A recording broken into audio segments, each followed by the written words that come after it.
everyone, Kat here, your favorite ginger bibliophile. I hope you're doing really well, and I hope you're in the mood for a grim tale or a sleepy puppy, because that's what I've got for you. And if that's not your thing, check the playlist or the links down below in the description box for all the playlists of all the cute puppies and some other more bookish stuff that might be up your alley. Oh, no, man, what are you doing? He was trying to tuck himself in, but it's kind of hard when you're just using your nose for a shovel. So, we've got another one today that I've never heard of, but it kind of reminds me of a movie from my childhood because it's The Brave Little Tailor.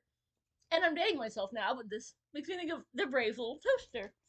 Because who doesn't remember and love that movie? And, oh, need a pillow back there. There we go. Gotta get a little support and got some Belle going. Even though she's not in here. Because when I first started this series last year, I just went through all like, oh, here's the dark versions of some of the movies I grew up on. We had Rapunzel and Cinderella and Snow White, and I'm still having trouble talking. But, yep, no Belle. She didn't get any love in here. But let's get into it. It's one of the slightly longer ones again, but we'll see how it goes, huh? One summer morning, a little tailor was sitting on his table by his window. He was in good spirits and sewing with all his might. Just then, a peasant woman came down the street and cried out, "Good jam for sale! Good jam for sale!" That sounds lovely to the little tailor's ears. He stuck his tiny head out the window and called, "Up here, my dear woman! You're sure to make a good sale with me." Ah, it's awkward. The woman, with her heavy basket, climbed the 3 flights of stairs to the tailor's place, and had to unpack all her jars in front of him. He inspected each one by lifting and sniffing the jam. Finally said, "The jam seems good to me. I'll take 3 ounces, dear woman. But if it comes to a quarter of a pound, it won't matter." The woman, who had hoped to sell a great deal, gave him what he wanted, but went away very annoyed and grumbling. "Now, may God bless my jam," the little tailor exclaimed. "Let it give me energy and strength." He fetched a loaf of bread from the cupboard, cut a full slice for himself, and spread it with the jam. "This certainly won't have a bitter taste," he said, "but first I want to finish the jacket before I take a bite." That must be some weird British thing. Finish the jacket? Okay. He put the bread down beside him and continued sewing, making bigger and bigger. Okay. Duh, he's a tailor. I'm being slow. Making bigger and bigger stitches due to his joy. Meanwhile, the smell of the sweet jam rose to the wall, where lots of flies had gathered and were now enticed by the smell to swarm and settle on the jam. "Hey, who invited you?" the little tailor said, and chased the unwelcome guests away. But the flies did not understand German, nor would they let themselves be deterred. Rather, they kept coming back in even larger numbers. Finally, the little tailor had been needled enough, as they say, and he grabbed a piece of cloth from under his work table. "Wait, I'll give you something," he said, swinging at them mercilessly. When he let up and counted, there were no less than 7 flies lying dead before him with their legs stretched out. "You're quite a man," he said to himself, and could not help but admire his bravery for fighting flies. Okay, the entire city should know about this, and the little tailor hastily cut out a belt for himself, stitched it, and embroidered letters on it. 7 with one blow. "But why just the city?" he continued. "Why shouldn't the whole world know about it?" And his heart wagged with joy like a lamb's tail. The tailor tied the belt around his waist, and since he now thought that his bravery was too great for his workshop, he decided to go out into the world. Before he left, he searched the house for something to take with him, but he found only a piece of old cheese, which he put in his pocket. Outside the city gate, he noticed a bird caught in the bushes, and the bird too found its way into his pocket. Well then. Now he bravely hit the road with his legs and pushed on. Since he was light and nimble, he did not become tired. His way led him up a mountain, and when he reached the highest peak, he came across a powerful giant who was sitting there comfortably and gazing about. The little tailor went up to him, addressed him fearlessly, and said, "Good day, friend. You're sitting there and gazing at the great wide world, right? Well, I happen to be on my way into the world to try my luck. Would you like to come along?" The giant looked at the tailor contemptuously and said, "You crumb, you miserable creature." "Is that so?" the little tailor responded, and opened his coat to show the giant his belt. "You can read for yourself what kind of man I am." The giant read 7 with one blow and thought it meant the tailor had slain 7 men. Therefore, he began to show some respect for the little fellow. Nevertheless, he wanted to test him first. So he took a stone in his hand and squeezed it until water began to drip from it. "Do the same," said the giant, "if you have the strength." "Is that all?" the little tailor said. "It's just child's play for a man like me." If he had long hair, he totally would have.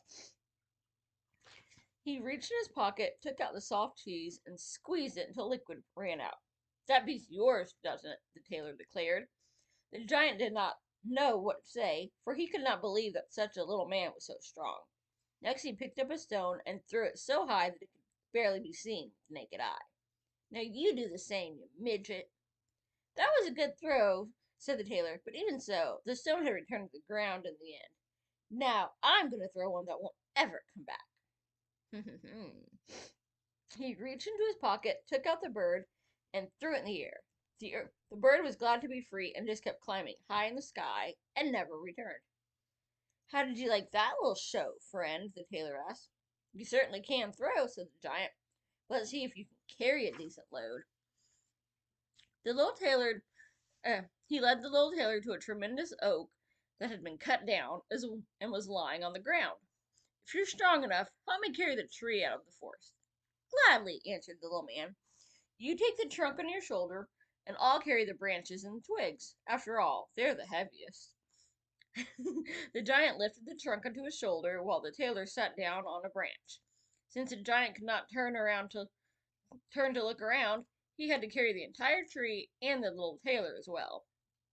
Of course, the tailor was feeling good and quite merry in the rear, so he began to whistle a little song called "Three Little Tailors Who Went Out for a Ride," as if carrying a tree were child's play. After the giant had carried the load a good part of the way, he could go no farther. He cried out, "Listen, I've got to let the tree drop."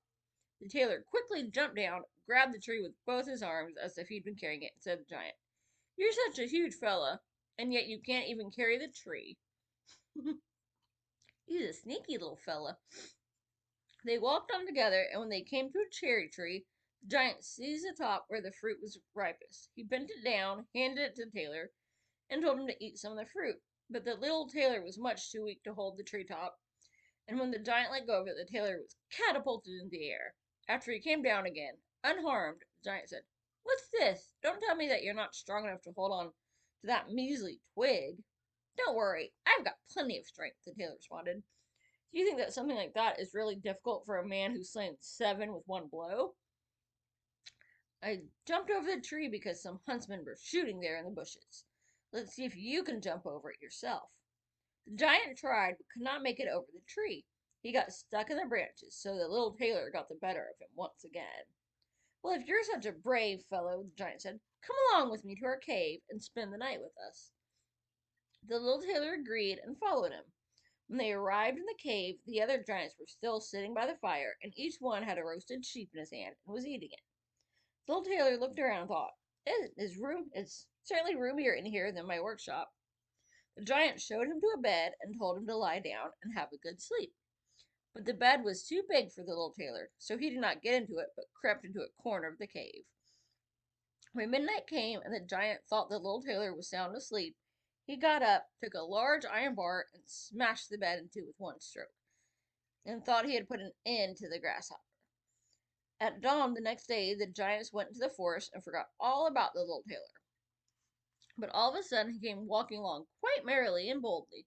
The giants were horrified, for they feared he might slay them all, so they ran away as fast as they could. The tailor just followed his pointed nose and kept going. After he had traveled about for a long time, he came to the courtyard of a royal palace. Since he felt tired, he lay down on the grass and fell asleep. While he was lying there, some people came, examined him from all sides, and read on his belt, 7 with 1 blow. Ah, they said, what a great warrior be doing here during peacetime. He must be a mighty lord. They went and reported it to the king and advised him that the warrior would be an important and useful man to have if war broke out, and that the king should try to keep him there at all costs. The king appreciated the advice, and he sent one of his courtiers to the little tailor to offer him, after he woke up, a military position. The envoy remained standing near the sleeper until the tailor stretched his limbs and opened his eyes. Then the courtier made him the proposal. That's exactly why I've come here, answered the little tailor. I'm prepared to enter the king's service. So he was honorably received and given special living quarters. However, the soldiers were jealous of the little tailor and wished him 1,000 miles away. What will come of all of this? They began saying among themselves. If we quarrel with him and he starts swinging, 7 of us will fall with 1 blow. None of us can stand up to him. Once they had reached a decision, they all went to the king and asked for their discharge. We can't hold our own with a man who can slay 7 with 1 blow, they said. The king was sad to lose all his faithful servants on account of 1 man, and he wished he had never laid eyes on him. He actually wanted to get rid of him, but he dared not dismiss him for fear that the tailor might kill him and all his people and take over the royal throne. The king thought about this for a long time, going back and forth in his mind until he hit upon a plan. Then he sent a message to the little tailor that contained a proposal for him. Since he was such a great warrior, there were 2 giants living in a forest in the king's country. They were causing great damage by robbing, murdering, ravaging, and burning. Anyone who came near the giants would be placing his life in danger. However, if the tailor could conquer these 2 giants and kill them, he would receive the king's only daughter for his wife and half the kingdom as dowry. Moreover, 100 knights were to accompany him and lend him assistance. That would be just right for a man like you, thought the little tailor. It's not every day somebody offers you a princess and half a kingdom. So he answered, yes, indeed, I'll tame the giants, but I won't need the 100 knights. A man who's already slain 7 with 1 blow does not need to be afraid of 2. The little tailor set out, followed by the 100 knights. When he came to the edge of the forest, he said to his escorts, just stay right here. I'll take care of the giants all by myself. After he scampered into the forest, he looked to the right and to the left. Soon he caught sight of the 2 giants, who were lying asleep under a tree and snoring so hard that the branches bobbed up and down. Since the little tailor was no slouch, he filled his pockets full of stones and carried them up a tree. When he got halfway up the tree, he slid out on a branch until he was perched right over the sleepers. Then he dropped 1 stone after another on the chest of one of the giants. It took some time before the giant felt anything. However, he finally woke up, shoved his companion, and said, why are you hitting me? You're dreaming, said the other. I haven't been hitting you. They lay down to sleep again, and the tailor threw a stone at the other giant. What's the meaning of that? Said the second giant, cried out. Why are you throwing things at me? I'm not throwing things at you, the first one replied and growled. They quarreled for a while, but since they were tired, they let it pass, and their eyes closed again. Now the little tailor began his game anew. He took out his largest stone and threw it with all his might at the chest of the first giant.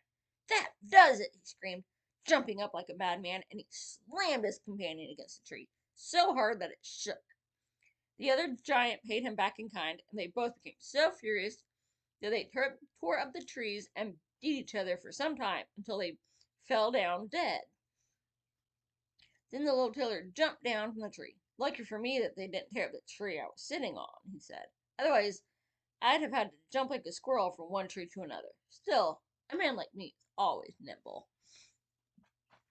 He drew his sword, gave the giants a few hearty blows on their chests, and went out of the forest to the knights. The work's done. I've put end to the 2 of them, but the battle was a hard one. They've become so desperate that they tore up trees to defend themselves. Yet there's nothing anyone can do against a man like me who can slay 7 with 1 blow. Didn't they wound you? The knights asked. It'll take more than 2 giants before that happens, he answered. They couldn't even touch the hair on my head. The knights would not believe him and rode into the forest, where they found the giants swimming in their own blood, with uprooted trees lying around them. Meanwhile, the little tailor went and demanded the reward he was promised by the king. But the king regretted his promise and thought up a new way to get rid of the hero. Before you can have my daughter and half the kingdom, he said to the tailor, you must put heroism on display again and perform one more deed. There's a unicorn running around and causing great damage in the forest, and I want you to capture it. He's gonna blame the sweet little unicorn? I don't know if I trust this king. Do you expect me to be afraid of a unicorn after facing 2 giants? 7 with 1 blow is more my style. He took some rope and an axe with him, went to the forest, and ordered his escorts once again to remain outside. He did not have to search long, for the unicorn did not keep him waiting. It charged right at him with its horn lowered, as if it meant to gore him without much ado. Easy does it, the tailor said. You won't get anywhere by doing things too hastily. The little tailor stood still and waited until the unicorn was very close. Then he jumped nimbly behind a tree, while the animal ran with all its might into the tree, thrusting its horn into the trunk so hard that it did not have the strength to pull it out again. This was the way the unicorn was caught. Now I've got the little bird, the tailor said, and he came out from behind the tree, put the rope around the unicorn's neck, and chopped the horn free of the tree with the axe. When everything was all set, he led the unicorn away and took it to the king. The king, however, still refused to give him the promised reward and made a third demand. Before the wedding could take place, the tailor was to capture a wild boar that was causing great damage in the forest. The king's huntsmen were to lend him assistance. Gladly, said the tailor, this is child's play. He did not take the huntsmen with him into the forest, and they were pleased, for the wild boar had already given them such rough treatment that they had no desire to chase it. When the boar caught sight of the tailor, it charged at him, foaming at the mouth and gnashing its teeth. One day I'll be able to speak again, maybe. It's kind of awkward. Sorry about that. The boar followed him inside, while the tailor ran around on the outside to shut the front door. Thus the raging beast was trapped, because it was much too heavy and clumsy to jump out the window.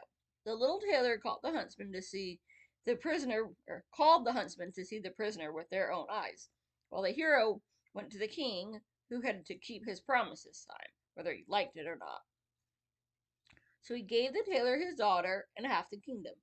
If he had known that he was dealing with a mere tailor and not a hero from the wars, the entire affair would have caused him even more grief than it did. As it was, the wedding was celebrated with great splendor, but little joy, and a king was made out of a tailor. After some time had passed, the young queen heard her husband talking in his sleep one night. Boy, finish that jerkin and mend the trousers fast, or else I'll give you a whack on your head with my yardstick.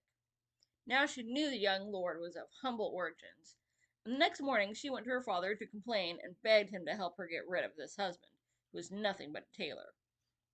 The king comforted her and said, leave the door to your bedroom open tonight. My servant shall be waiting outside, and when he's asleep, they'll go inside, tie him up, and take him aboard a ship that will carry him out into the wide world. The king's daughter was content with the plan, but the king's armor-bearer had overheard everything, and since he was kindly disposed towards the young king, he told him all about the plot. I'm going to have to throttle their plans, said the little tailor. That evening he went to bed with his wife at the usual time.